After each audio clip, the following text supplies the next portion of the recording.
Thank you very much for the introduction, Erin. I'm Louis Woodall, founder and editor of Climate Proof. It's a publication on adaptation, finance, tech, and policy. So, of course, being tech entrepreneurs, you've already all signed up. But if you know a friend who isn't signed up, do head over to www.climateproof.news and check it out. Thank you. So we're here to talk about resilience in the community setting. We've heard about a number of different tech innovations today, but what your solutions, the effectiveness of solutions will only go as far as the communities in which they're based make use of them and understand them. So we're going to learn now a little bit about how communities can build climate resilience and how solutions that you're creating can help them.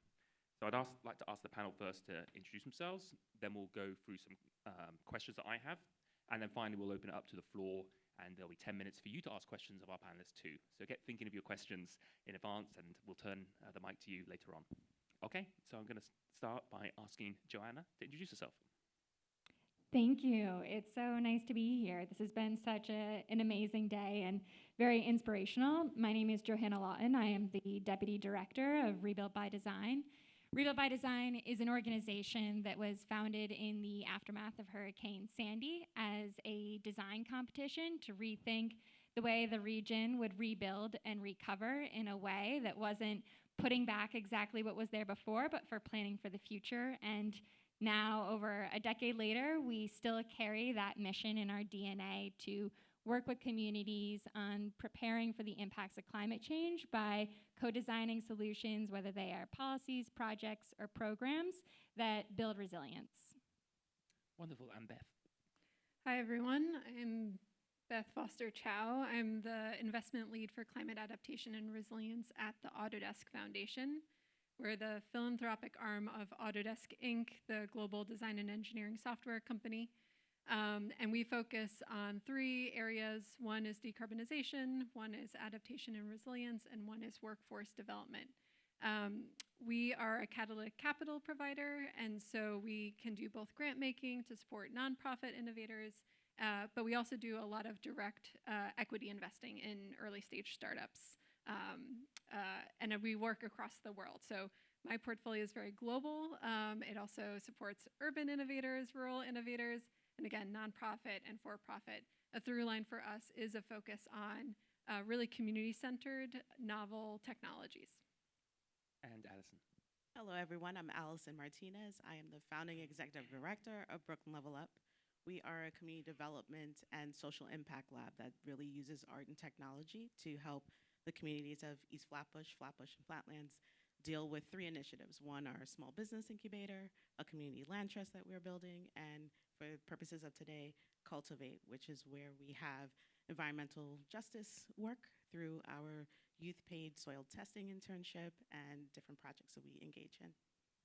Wonderful. Thanks all 3 for being here. So Allison, actually, I'd like to throw the first question to you, first of all, which is, what does it really mean to put communities at the center of adaptation efforts? When I really think about the breadth of our work that we're all doing, it is really about listening to communities, making space for them to share with you what they've experienced. It's not just coming at them with data or when the project is already designed and then coming and telling them what you've created for them. It is the opportunity to open up the doors for them to co-design what solutions look like and to build an ecosystem for them to be able to meet other technical service providers or schools that could provide interns or other opportunities for them to build capacity, understand, and be able to share what they're experiencing, and most importantly, be able to build the solutions that'll work best for them in the long term. It's a straightforward definition, but one I suppose that can be easily overlooked, right? When you're busy creating something cool for to solve a problem that you've seen in the world, and want to get out in the world. But first of all, you have to make sure it's actually going to work for the people who you want to serve. Johanna, same question to you. Yeah, I absolutely agree with Allison. I think in terms of meaning and what I think that looks like is very much, it varies across everything that we do. It's messy and ambiguous. When you are co-designing something with communities, that means you are not going in with the solution up front. And very often when we start a project, that's really hard to communicate with people. It's really hard to communicate to funders, like, hey, we're starting a year-long process. We actually don't know what's going to happen after week 3. like it could completely change because we actually are building in the expectation that our entire roadmap could completely pivot based on what the need is. And so a lot of that means that we have to build trust with the communities that we're working with so that we are going to deliver something that is useful and helpful in the end. It also means building some respect and trust with funders or agencies or other sectors who are also saying like, hey, we also want to make sure that we're investing time and value into what you're doing. So it is very kind of a loose gray thing, and it looks very different every time. But I think in the approach, it always is very similar in that you go in knowing that you're going to work directly with the people who are most impacted. Can I dig in on this question of trust, because it's going to come up a lot in this conversation, and generating trust when you're not got a root in the community yourself, when you're developing a solution, a climate resilient solution, but you don't actually have linkages to the community you wish to serve. How do you go about building that trust, do you think? And if anyone else wants to jump in, yeah. Allison? Well, part of it is doing the research and taking the time to figure out who are the stakeholders, who are the people who live in the community, who work in the community, who are the community-based organizations. You could even start by going to your local community board or any of those types of agencies because they or at least will give you a pathway to think about who are the people I should be having conversations with. And then ultimately, those groups will then help you figure out who's not in the room that needs to be there. But that does add time, but it's the time that you take to do that work that will also pay off because then you don't get the pushback when you're only coming to them for the votes, but you've already been building relationships or you've already been flyering in a community and it could even be kitchen conversations, even at that granular level of building blocks of I'm here not just for this project, but for the long haul of the investment in changing outcomes where you live. Johanna? And I think also admitting to what you don't know and what you're willing to learn and being present as much as you can. Like whenever we are starting an engagement and I have a partner organization who says, oh yeah, by the way, we're also having like a barbecue this weekend for our neighborhood. Do you want to join? Go. Be present. Do the engagement that's outside the official box or formalities of what it looks like to call it community engagement. Like just be someone who's there and say like, yeah, I'm your neighbor here in New York City. I grew up in New York. I always think about what it would mean if someone came into my neighborhood and said they wanted to help change something. And I think like, I hope that I recognize your face. Like I hope that I see you around and over time that I feel like you're there to really listen to what we care about. You reminded me I missed the opportunity to go to a barbecue on Governor's Island the other day. Think of the connections I could have made. Beth, I've overlooked you enough at this point. Would you like to? Rightly so. Yes, would you like to come in? These are the two experts here. I think what I would add, just speaking as a funder, and I think what we often do ourselves as funders is we talk about communities as the beneficiaries, which we make a lot of assumptions that they're benefiting, but also it really is about shifting that from they're the beneficiaries to they're the decision makers, they're the collaborators, they're the co-designers, and so on. And we have a startup in our portfolio that's developed an open source digital twin to help cities kind of take into account climate risk data as they're doing urban planning and take into account things like public health data and public transportation data. And they designed it in a way where it's open source, but it's also really meant to be used by the community as well. And sure enough, recently they shared with me that they were with the city and kind of looking at data in their model, and they couldn't quite understand. It had to do with extreme heat and kind of pockets of risk. And they couldn't make sense of it, and they asked the community, and the community's like, yeah, that's my commute. It's the walk to the bus stop, and it's the wait at the bus stop. And then the city's like, okay, now we can model out what do we do differently with bus shelter infrastructure, and like how is that going to reduce the risk, and how much will it cost, and so on.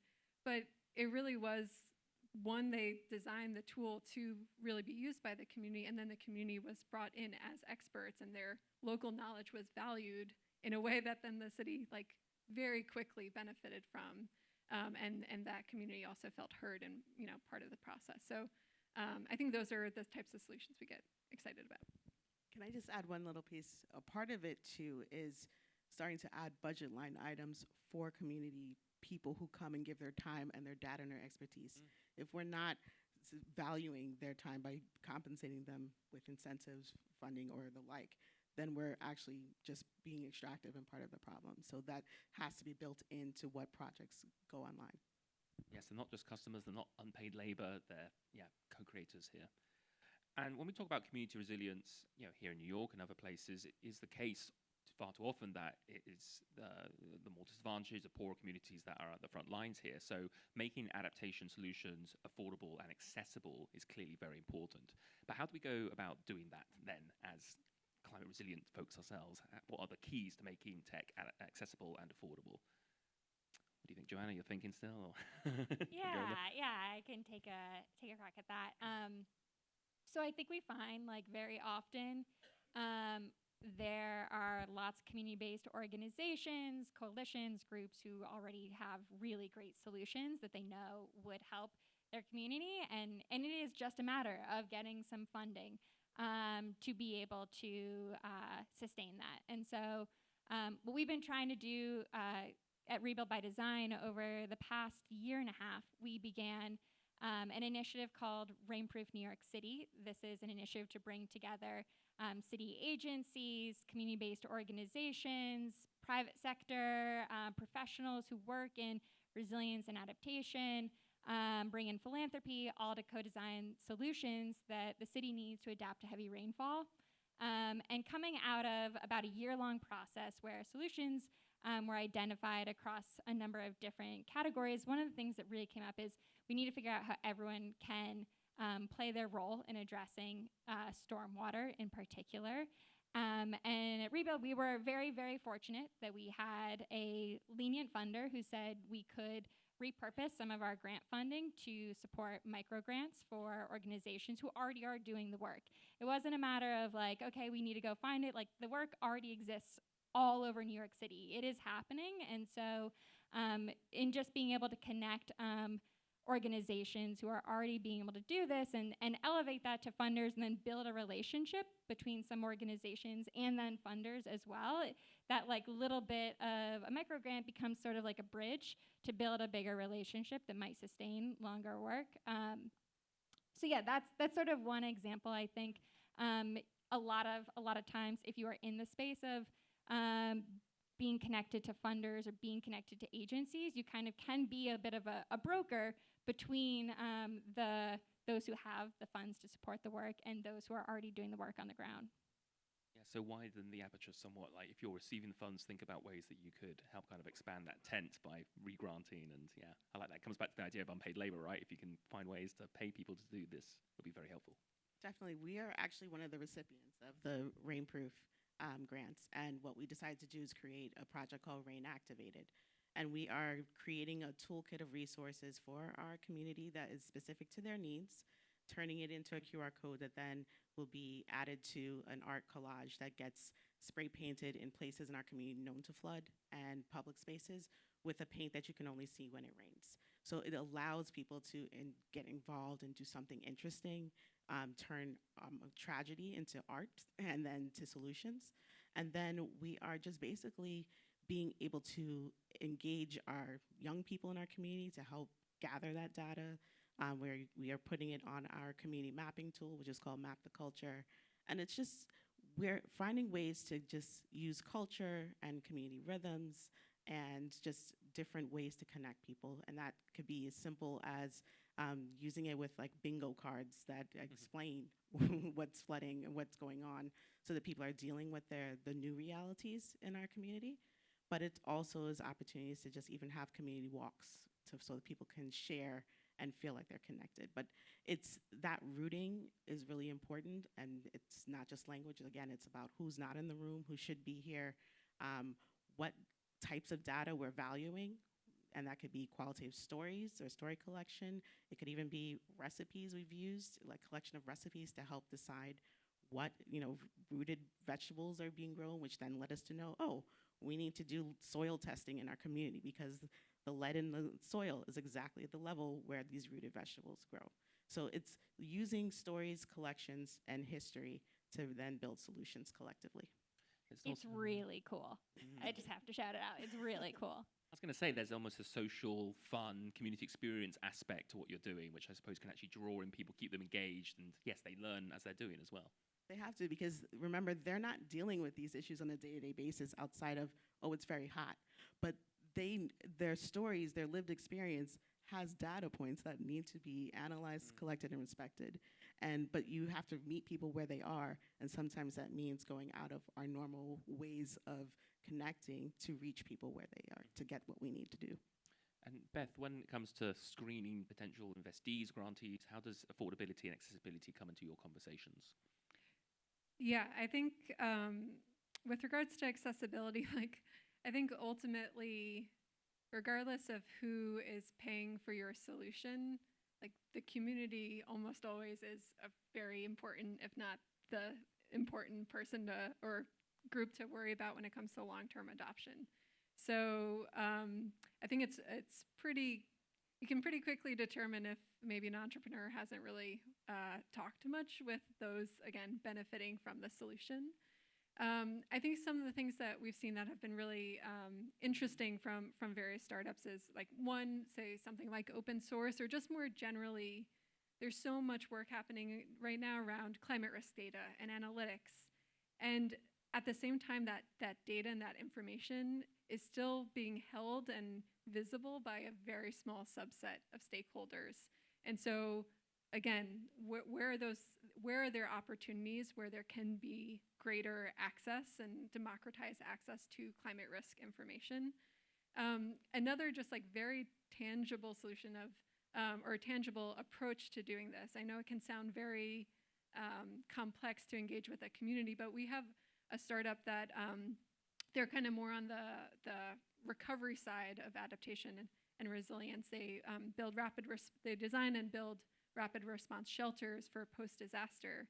And since they were founded, more than half of their workforce has come from those that have been impacted by disasters, as well as homelessness. So from their very first design, they were listening to people who have been impacted, who have been displaced, who have gone without shelter, about what does a dignified shelter look like, what types of wraparound support do you need, and they keep with that. They're committed to always having at least 50% of their workforce from impacted communities, and what it's allowed them is they've really accelerated that adoption, and it's not surprising that their solution is more effective. And so that's just one very tangible way I think a startup can think about how to integrate community voices. Who are you hiring? What does your team look like? And is there any connection to, again, those people you're hoping to positively impact? I just want to add also, you reminded me of something that has been very invaluable to our work is I think so often volunteer work is often thought of as oh, I'm going to do a beach cleanup or something. And most of the time the volunteers that we get are doing data analysis and mapping. And people don't realize that if you have those types of technical skills that you can analyze data, you can produce a map, you can help us with some sort of spatial analysis, it can go so far. And that's something that a lot of people do not have access to. And so if you do have those types of skill sets, figure out if there are organizations who have questions they want to know, they want to better understand about how an impact in their neighborhood or flooding or some other climate hazard is impacting them, and want to understand it in a quantifiable way, so they can use that in grant applications, so they can use that when advocating to city agencies. See if there's an opportunity to offer that expertise. That's excellent, and I need to top up my volunteer hours, so it's good to know there's other opportunities to do so rather than heading out of the house. Okay, I want to go back to you, Beth, and talk about the investment lens here and ask, what makes an adaptation solution both impactful and investable? What kind of metrics, outcomes are you looking for? What are you asking founders for? Yeah, so first I don't want to overlook the impactful side of things. As someone who reviews lots of pitches, I think, it can often be overlooked in the sense of how does this actually help from a climate adaptation perspective? like sometimes there are a couple too many leaps of faith that I would need to make. So I think just really grounding it in how is this addressing like real climate vulnerabilities? What are the hazards that you're looking at? Why are people exposed? Why are certain communities vulnerable? And are you really addressing that? So that's one thing. And then based on that, right, to achieve impact, you want to grow impact. You want to go, both depth of impact, but that pathway to scale. And then you also need to be able to attract resources in order to do that, right? So whether it's, earned revenue, philanthropic revenue, whatever, you need those resources, and you need a viable business model. Even for nonprofit innovators, you need a clear model for delivering that impact and building that impact over time. I think in terms of then that like investability, especially thinking about maybe more venture backable models, I think, again, just like speaking to peers in the room that might be from philanthropy or capital providers, we do need to help build that pipeline, right? We need to support the innovators that maybe are taking more time to talk to their communities and realizing, oh, I thought I just needed to provide this solution, but I'm realizing there are a couple of these other issues that a community is dealing with, so actually I need to make these adjustments. And those innovators, right, they're gonna take longer to get to their Series A, and they need maybe more patient early stage investors. But where I see actually just a lot of impactful and investable opportunities today is maybe like thinking about the example of extreme heat is maybe dual benefit solutions or dual purpose solutions. So as much as adaptation is still a relatively nascent space, the decarbonization kind of mitigation space has kind of been a little bit further developed. I know we're kind of in a more challenging period for that. But there's a solution called like PDRC technology, so passive radiant daytime cooling technology. Think about like cool roof technology. PDRC is shown to be really, really effective at cooling indoor temperatures, not just by a couple degrees, like when you paint your roof white, but by 15, 20 degrees Fahrenheit. That can really improve the thermal comfort of those living in that home, reduces their need for AC units, et cetera. Right now, that technology is being used to cool down data centers and warehouses and logistics, which is good from a climate mitigation perspective. And those commercial applications, there's a real commercial benefit there, right? Those companies don't need to pay as much maybe for their energy costs, and we have the mitigation benefits. But the challenge is PDRC isn't actually being used to help residences. They're not being used to help climate vulnerable communities, and that like tech transfer hasn't really happened. But these are really investable solutions, right, where you have multiple angles that you can play with. We just need to make that leap to apply it to an adaptation setting. I think a second example is just where there's a lot of like corporate demand already. So an example is worker safety. So Eztia is a great example, I think, where you have communities that are disproportionately impacted because of their livelihoods, because they need to go to work on a really, really hot day. And increasingly, corporates are really looking for solutions that address growing workforce safety issues around extreme heat. So, and a great example of how you can have a really impactful and investable solution. That's interesting, because there's a strain of thinking that I've come across, which is that adaptation solutions are kind of like trickle down, right? There might be solutions for large tech companies who can pay the big bucks for the kind of initial round of solution, but then that solution will be iterated and made more accessible, and then communities can afford it. But maybe there's a disconnection that's happening that we need to bridge. Allison, if I turn to you and ask the same, like what makes an adaptation solution impactful and investable as well, if you can speak to that. I think if you're looking at how you can broaden your impact, you would look at how can the solution that I'm proposing actually help in terms of workforce development for young people? How can I use this solution to basically train senior homeowners in our case? A lot of the adaptation or solutions are going to impact, it's housing. That's where we're seeing a lot of the challenges. So how can we train them to repair, help sustain, build communities of care around, could be the bioswales and the like, where if people don't know the solution and it just lands in their community, all of a sudden one day they're not invested in it. They're going to, do things that are in some ways can be destructive, but more importantly, they're not going to be part of what you're going to need, which is the sustaining of it over time. So to really be able to be impactful, we have to notify communities, we have to engage with them, we have to show them why it matters that this solution is here, listen to what other solutions are possible from their experience, or could even be from their cultural experience, from what they've known from wherever they may have come from and around the world that may provide a solution that you hadn't thought of before. And when we're investing in those people, we're then investing in potential jobs. We're investing in the person who can be helping us collect data right there on the ground. So, and that we get then better data because it's hyper-local.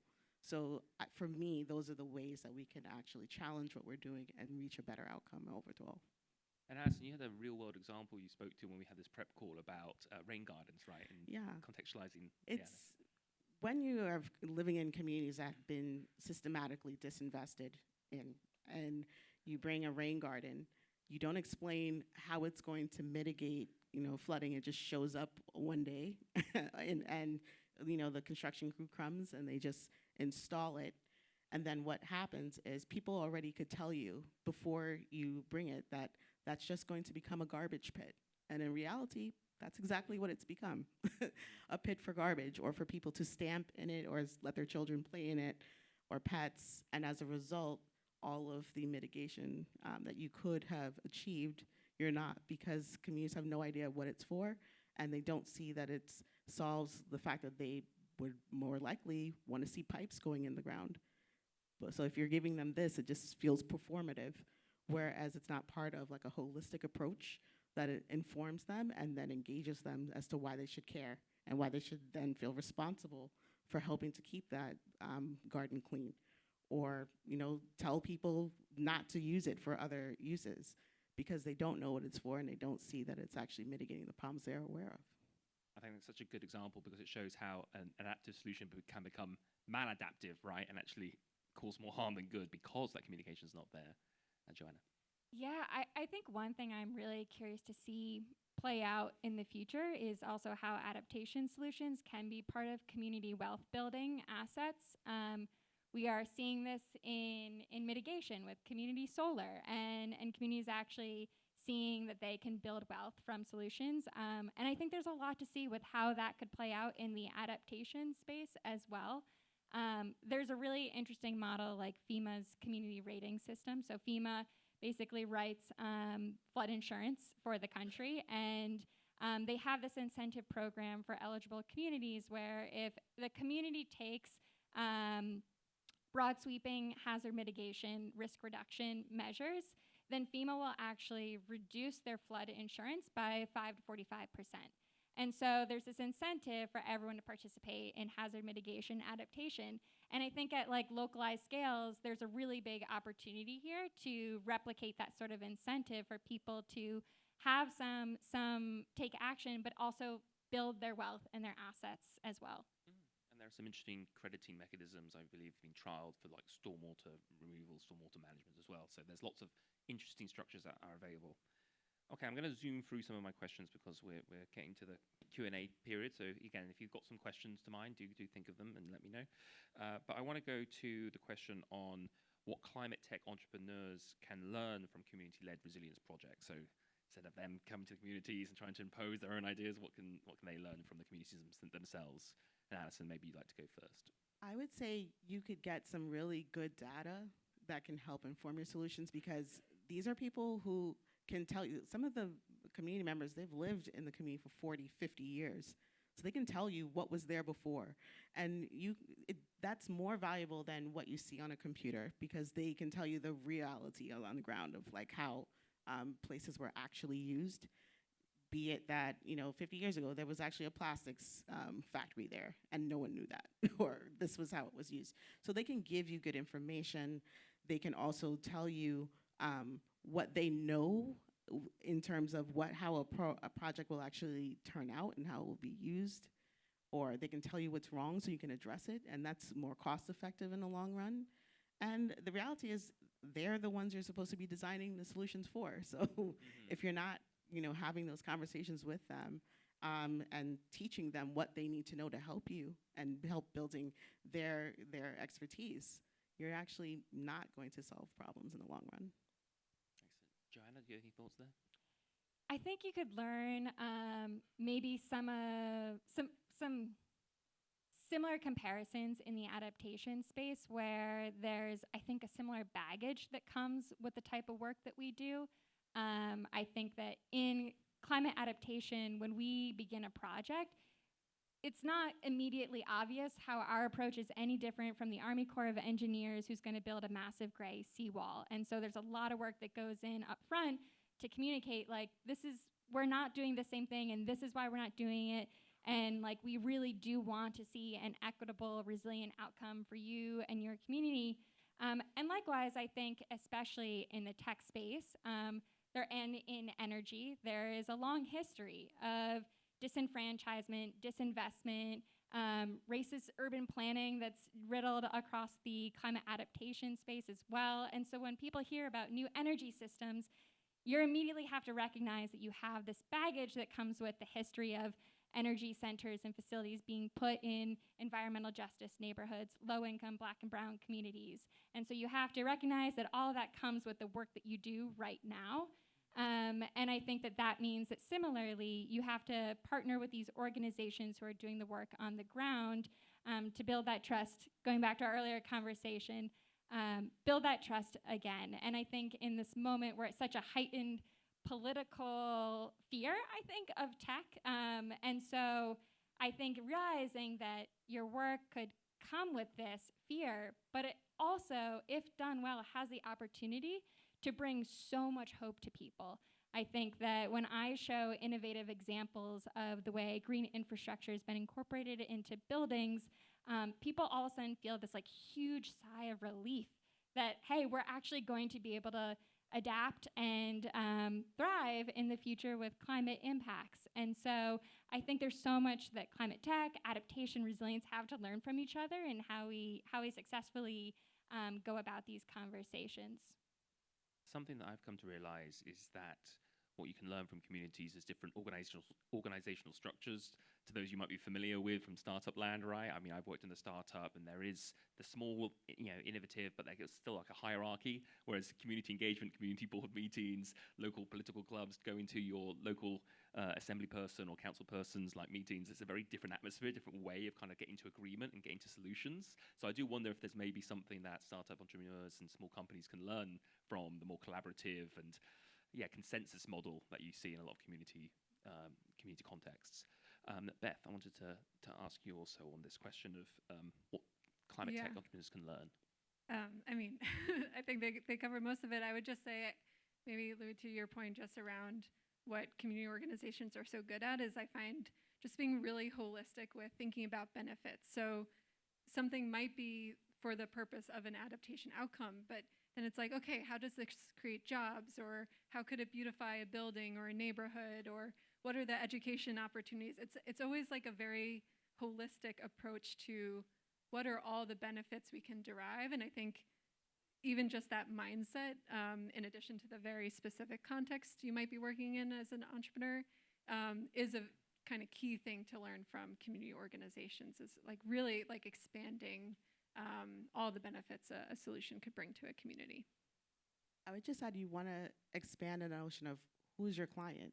Like, it's not just the government agency or the large funder. Like, they may not be thinking of who else may need to be at that table, and it's your opportunity to add your own extra value by sharing that actually the community needs to be part of the discussion. And we have already been establishing communication feedback loops that don't end just when the grant period is over, but are continuing relationships so that we are continuing to bring that additional extra resource and information that can turn the tide in whether or not a project you have is successful or funded.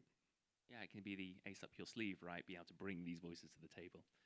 Okay, my last question is a difficult one, and it's a kind of a cheat question, but I wanted to ask, if you could wave that magic wand, what would you do? One thing or package of things would you do to improve the prospects of community climate resilience. And I'm thinking here actually in New York, but you can also talk about other contexts you're familiar with. I mean, I do have one thought myself, which I can come to if everyone's still thinking. But Allison, did you have one initially? Yes. For me, I always think about like what's going to make a change for the person who's my next door neighbor, the senior next door to me, or anyone else in my community. And that means one of the biggest things, challenges, is obviously funding solutions for their home. They can't actually make a change if they can't afford whatever the solution is. And part of that means creating loan products with CDFIs and the like that are more forgiving and more patient and don't require you to have already been a perfect homeowner who kept up with maintenance so that you're ready to adapt to the solution, or that you are a perfect mortgage payer so that you can run right now. Sometimes the grant funding that we see or the low-cost loans require people to be perfect, and they never were and never could be. So we need more patient, flexible funding that allows for the realities of people who want to invest in change but may not necessarily be ready right today. Johanna? I +1 to the funding. I think if I could see every single state have a proactive resilience fund that was investing in communities ahead of the next disaster, even though it seems like we're already in the phase of catching up to the last one. That's my, if I could have anything, and I think that's a very tangible, realistic thing that we all can advocate for. My more wishful thinking answer is that I wish we could have one day where we muted all the media, muted everything that is all the extra noise, and hosted like a climate assembly in every single state and maybe even a national one. So these are similar, if anyone's ever heard of like France's Citizens Assembly. They sort of randomly select people like jury duty who don't have necessarily any experience in a topic to come up with solutions together. And I would just have that happening everywhere. People who have never met each other, who come from all different perspectives, all working to come up with those solutions and understand where each other's coming from in the discussion. Would you count participatory budgeting processes in New York similar to that, or not quite? Oh, Allison's got Well, because we actually partner with the CEC to do participatory budgeting, especially with the People's Money Project. And there are definitely opportunities for focused themes around using that process to get communities to think about solutions. But the challenge has always been that people don't vote for those projects because they don't see them as their immediate issue. However, with the realities of the frequency of the flash flooding and the extreme heat, that may change because now it's coming home to roost. Beth? Yeah, I think when you have a magic wand, you're often thinking about someone else. They should be doing this, and so kind of trying to look in the mirror a little bit and think about other catalytic capital providers. I had 3 wishes. One was to do better in the sense of embedding equity and trust-based principles into all of our climate investment decisions, as well as, if you provide grant capital, try unrestricted grant capital, general operating, if we can move in that direction. Do more. So I think every way you slice and dice it, adaptation does not get enough funding. We just need more funding into the space, even if it's the same type of funding you're used to doing. And then the third is do it differently. So I think adaptation does have some challenges around incentivizing adaptation or resilience measures, some market failures that we're trying to address. And so that's where I think innovative finance can play a really important role in helping kind of address those market failures or kind of address those incentive issues, especially where long-term we do think market dynamics will make it work out, but we need maybe some early proof points and de-risking. Yes, and I wish we could bite the bullet on kind of dedicated climate resilience levies or taxes like we've seen in Hawaii, introduced in certain communities, I believe in California and Colorado, and I think there's some innovative things you can do with the tax code to kind of incentivize adaptation as well. Okay, just wanted to throw it out to the audience, ask if there are any questions from you for our esteemed panelists. Has everybody fallen asleep, ready to go to the bar? No? Can you think of any projects or any technologies you deploy that have done community engagement well that you've been part of? Like anything you've been excited about that you want to share? Allison? I'm going going to say that I really think that the Rainproof project that we're part of has really done, like, centered that as a goal. And it means that different projects came to light where they were using, some groups are using like art installations to share these stories. Another group, they created a rain-focused play. Like, I think the Rainproof project is like bringing a real ecosystem of government officials and technical expertise to community, marrying that with community groups to really inform community and then flood them with resources and information. So I'm hoping that it will become a model to tackle some of the other issues that we face. Yeah, I'll plus one to that because I've so enjoyed the Rainproof process because it began as like a time-bound engagement that's really just like sort of grown into more of a organic movement of people who all share an interest and a stake in making sure that there's heavy rainfall adaptation in New York. Simultaneously, there's very real, tangible changes we're seeing with government. One of the priority focuses of the initial Rainproof process was to inform the development of New York City's voluntary home buyout program. So one of the groups that was, or one of the working groups that participated in our 8-month-long process on co-designing solutions came up with principles for how New York City should establish this blue sky voluntary home buyout program. And as they are developing it, they are adopting all those principles. And they are, we're holding them accountable by making sure that they are consistently reporting back to everyone who's participated and saying exactly how they are making sure that they uphold those principles. And it just keeps it a little bit more transparent and accountable. I'll also share one other example that I thought was not necessarily climate adaptation, but Rebuild by Design worked in Boulder County post-COVID on the allocation distribution of their COVID recovery dollars. And we came in to design a process about how that funding should be allocated. And this is one of those scenarios where we came in and scared everyone because we sounded like we didn't have a plan, and our plan was to go and ask and work with people and co-design the process. And so we started out by first finding some initial stakeholders who represented a variety of different sectors, from the arts to human services to the community colleges in the area. We brought together first a small group who had these deep networks all across the county and came up with an initial phase of like, okay, how are we gonna find out the problem and who's been impacted? And they sent us from everything from digital, online, to in-person engagements, to putting up questionnaires at the end of film reels in the movie theaters in the mountains. It was a wide gamut of solutions that we never would have thought of on our own. And then from there, we decided to take all of the ideas and the problems that have been elevated through our first phase and design a second phase that brought together working groups of people from agencies with residents in Boulder County to come up with solutions within the categories that people identified as priorities. And the county entirely used their COVID recovery, their ARPA funding, in those buckets that were identified by these groups. That's actually how we came up with the process for Rainproof. It was replicated just on that, but it's been working well, and it is a little bit different every time, but we find that when we have that buy-in from both sides at the table, that it's coming out really well. Wonderful. Well, I'm afraid that's all we have time for, so can you join me in saying thank you to Johanna, Beth, and Allison?